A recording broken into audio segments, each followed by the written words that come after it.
Good morning, friends. I'm going to read to you from chapter 15, The Ferocious Mrs. Cat.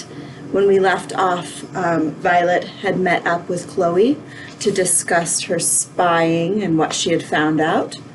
And Chloe and Mr. Martin had also had another kind of run-in and discussion. And Violet had gotten to see Myrtle. So that's where we left off. With her white dress and purple satin sash, Violet was suitably dressed to eat in the dining room at the Hermitage Hotel, and that was where she was on the evening of Saturday, August 14th.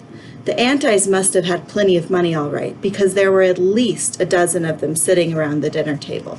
None of them seemed to make anything of the fact that Violet was there too, or to be worried about the expense.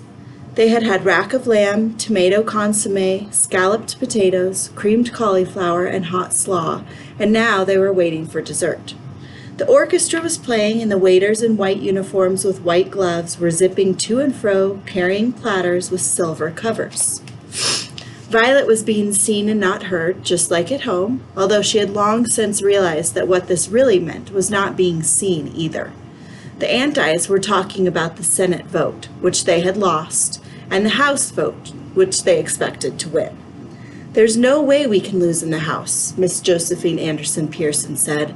"A week ago, the Suffs had 2/3 of the House members on their side, and now, thanks to us, they haven't even got a simple majority." "But we lost the Senate, didn't we?" said Miss Esquadrille, looking confused. "We always expected to lose the Senate," said Miss Pearson dismissively. "Did we expect to lose it 25-4? Miss Esquadrille asked.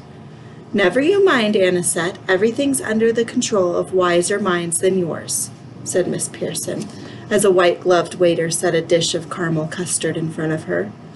A week ago, Violet thought, she had telegraphed her parents from Washington.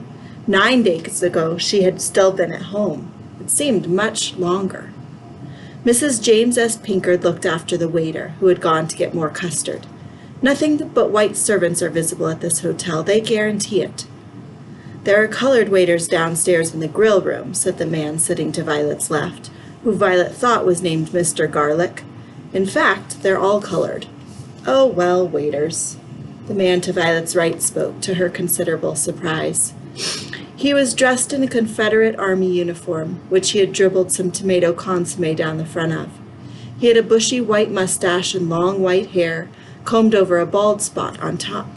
He had spent most of the meal staring off into space, although occasionally he stared at the other people at the table, as if he was trying to figure out who they were. People expect waiters to be colored. Having spoken, he stared straight ahead of him again and dropped his spoon on the floor. Violet got down under the table to retrieve it for him. "Speaking of dark colors, isn't this paneling beautiful?" said Mrs. Pinkard. "It's Circassian walnut, made in Russia by the same factory that did the woodwork for the Titanic." "Ha! You didn't hear anything about equal rights on the Titanic, did you?" said Mr. Garlick. "Now what are we going to do about the Bolsheviks?" "Which Bolsheviks?" said Mrs. Pinkard. "They're pretty much all Bolsheviks." Violet had seen the spoon next to Mrs. Pinkard's high-heeled pump, but she froze and listened. "That foreign Jew," said Mr. Garlick. "Oh, the Jew," said Miss Pearson. There was something about the way they both said Jew that made Violet's skin crawl. So here's another group that inequality is being worked upon, the Jewish community. "He can be made to disappear," said Mr. Garlick. "Mr. Garlick, I really don't think we need to go as far as murder," Mrs. Pinkard whispered and gave a nervous laugh. Something glopped coldly down on Violet's arm. She looked. It was caramel custard. Someone must have given the Confederate veteran another spoon. "I'm not talking about murder," said Mr. Garlick, sounding both affronted and amused. "All we need is for the Jew to disappear for a week or so. That'll throw the Suffs into at least as big a tizzy as they were in when they lost Seth Walker. "Can't they lose the Jew the same way?" said Miss Esquadrille, sounding like she was desperately trying to keep up with the conversation. "He's not for sale," said Miss Pearson dismissively. "Do you know he actually claims to have no interest in politics? Ran for the legislature for this special session merely so he could vote for the Susan B. Anthony amendment. No hope of making him disappear until it's over." Sure there is, said Mr. Garlick. How about if he wakes up Monday morning with a big bump on his bald head, locked in the hold of a tramp steamer headed south out of New Orleans? Violet had heard enough. She crawled out from under the table, squeezing carefully between the Confederate veteran's gray-clad legs and Mr. Garlick's spats without touching either of them. She slid along the Circassian walnut-paneled wall and hurried through the busy lobby and out the women's entrance. She had to tell Chloe what she'd heard right away. Chloe had been assigned to squire around a fella named Harry T. Byrne, a legislator from McMinn County.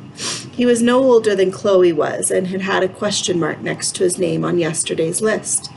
She had taken him to the burlesque and then to supper, but she must be done with him now. Violet ran down Union Street to Polk Avenue, then turned the corner and went downhill to the Tulane Hotel. The Hope Chest was parked out front, but Chloe wasn't in her room. She's gone dancing with Harry T. Byrne, said Miss Lewis. They're over at the Hermitage Hotel up on the 10th floor.